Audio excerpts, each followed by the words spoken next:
Assalomu alaykum hammaga. Joyimiz bitdi, xudo xolasa tenekasini ishlatdik hozir.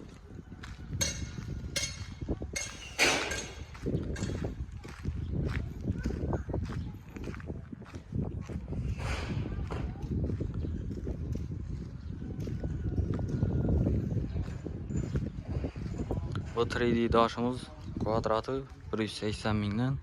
Xudo xolasa bergi joydan boshladik. Bu joyimiz moloshidan bo'ladi.